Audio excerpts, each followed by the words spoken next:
chapter 18. Now Jehoshaphat had great wealth and honor, and he allied himself with Ahab by marriage. Some years later he went down to see Ahab in Samaria. Ahab slaughtered many sheep and cattle for him and the people with him, and urged him to attack Ramoth Gilead. Ahab king of Israel asked Jehoshaphat king of Judah, "Will you go with me against Ramoth Gilead?" Jehoshaphat replied, "I am as you are, and my people is your people. We will join you in the war." But Jehoshaphat also said to the king of Israel, "First, seek the counsel of the Lord." So the king of Israel brought together the prophets, 400 men, and asked them, "Shall we go to war against Ramoth Gilead, or shall I not?" "Go," they answered, "for God will give it into the king's hand."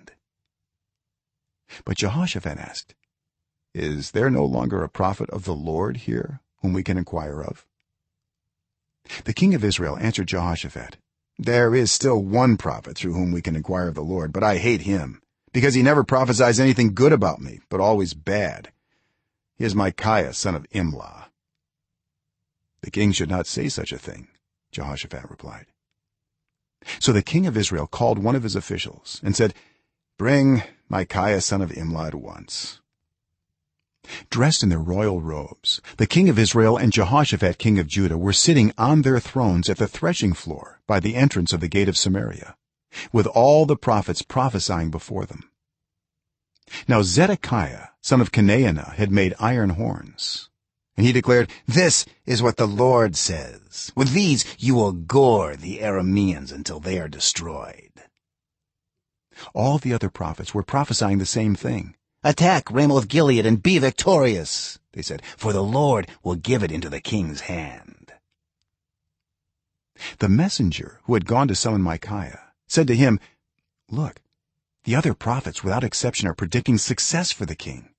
Let your word agree with theirs and speak favorably." But Micaiah said, "As surely as the Lord lives, I can tell him only what my God says." When he arrived, the king asked him, "Micaiah, shall we go to war against Ramoth Gilead, or shall I not?" "Attack and be victorious," he answered, "for they will be given into your hand." The king said to him, "How many times must I make you swear to tell me nothing but the truth in the name of the Lord?" Then Micaiah answered, "I saw all Israel scattered on the hills like sheep without a shepherd. And the Lord said, 'These people have no master. Let each one go home in peace.'" The king of Israel said to Jehoshaphat, "Didn't I tell you that he never prophesies anything good about me but only bad?" Micaiah continued, "Therefore hear the word of the Lord. I saw the Lord sitting on his throne with all the multitudes of heaven standing on his right and on his left. And the Lord said, 'Who will entice Ahab king of Israel into attacking Ramoth Gilead and going to his death there?' One suggested this and another that. Finally a spirit came forward, stood before the Lord, and said, 'I will entice him.' 'By what means?' the Lord asked. 'I will go and be a deceiving spirit in the mouths of all his prophets,' he said. 'You will succeed in enticing him,' said the Lord. 'Go and do it.' So now the Lord has put a deceiving spirit in the mouths of these prophets of yours. The Lord has decreed disaster for you." Then Zedekiah son of Chenaanah went up and slapped Micaiah in the face. "Which way did the spirit from the Lord go when he went from me to speak to you?" he asked. Micaiah replied, "You will find out on the day you go to hide in an inner room." The king of Israel then ordered, "Take Micaiah and send him back to Ammon the ruler of the city, and to Joash the king's son, and say, 'This is what the king says. Put this fellow in prison and give him nothing but bread and water until I return safely.'" Micaiah declared, "If you ever return safely, the Lord has not spoken through me."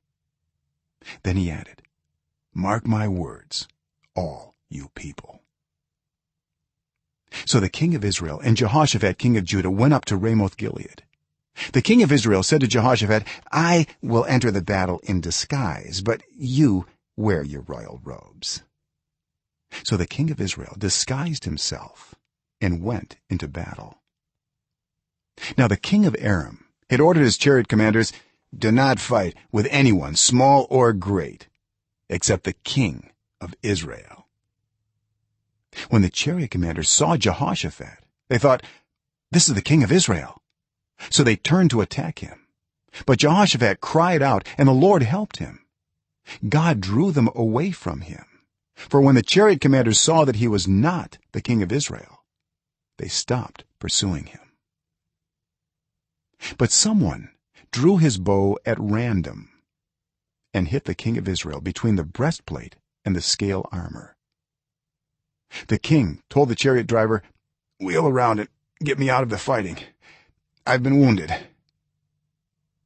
All day long the battle raged, and the king of Israel propped himself up in his chariot facing the Arameans until evening. Then at sunset he died.